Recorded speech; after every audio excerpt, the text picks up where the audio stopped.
My husband said he didn't want to deal with a disabled person after I got into an accident. He packed his things and left for a younger mistress while I was learning to walk again. After what I did, he texted me saying he regrets it. 6 months ago, I got into a car accident. Some drunk idiot ran a red light and T-boned my car. I don't remember much about the accident itself, just the rain, headlights, and then waking up in the hospital. Multiple fractures in my right leg, messed up right arm, the works. Doctors said I'd need months of physical therapy, and they weren't sure about full recovery of my right hand. My husband Roman seemed okay at first. He visited daily for the first week, brought me those $5 grocery store flowers I always liked better than fancy bouquets, sat with me while doctors explained treatment plans. But looking back, I should have noticed something was off. He'd always leave the room during physical therapy, would get important calls whenever the doctors started discussing long-term recovery plans. The changes were subtle at first. His visits got shorter. He'd show up later, leave earlier, always on his phone. I figured he was just stressed. We both were. Then one day, while I was struggling to grip a stress ball during PT, try picking up a damn pencil when your fingers won't cooperate. It's frustrating as hell. I heard him mutter under his breath, "I didn't sign up to deal with a disabled person." I thought I'd misheard. Asked him to repeat it. Instead of denying it or apologizing, he just snapped. Said he couldn't do this anymore. That this wasn't the life he wanted. That watching me struggle was too hard for him. Yeah, too hard for him. He packed up the few things he'd brought to the hospital that evening,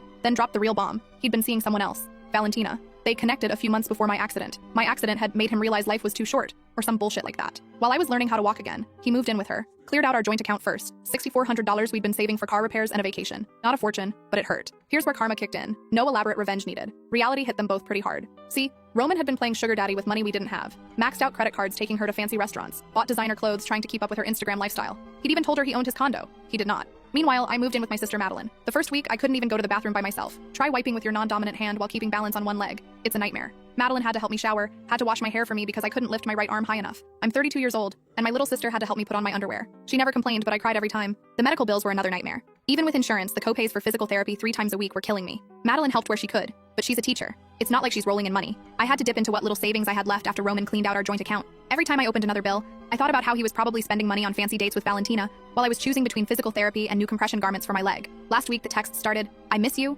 made a huge mistake. Can we talk? Vale doesn't understand me like you do." From mutual friends, I heard the real story. Valentina got tired of his temporary financial difficulties. Read, credit card debt catching up. They're fighting constantly because she wants to keep up appearances on social media, but he can't afford it anymore. His drinking has gotten worse. He's about to get evicted because he's 3 months behind on rent. Yesterday, he showed up at my sister's place, unshaven, same clothes he wore in his last Facebook post 2 weeks ago. Started crying about how sorry he was, how he'd made the biggest mistake of his life. I let him talk. Then I said, "You know what your biggest mistake was? The joint account. I've got all the bank statements showing you cleared it out. I've got screenshots of all your social media posts about your amazing new life dated from when I was still in the hospital." My lawyer says hi, by the way. The look on his face was priceless. See, I'd already filed for divorce, had everything documented. The account withdrawal, the affair timeline, everything. No dramatic revenge schemes needed. Just good old-fashioned paperwork. "You can keep the money from the joint account," I told him. "Consider it the price of showing me who you really are before we wasted any more time together." Then I shut the door in his face with my left hand, because that's the one that works better now. I just found out the drunk driver who hit me had excellent insurance. Settlement came through last week. It won't fix my hand, but it's enough to start fresh. Roman keeps texting. Says he's changed. Says Valentina was a mistake. Says he wants to make things right.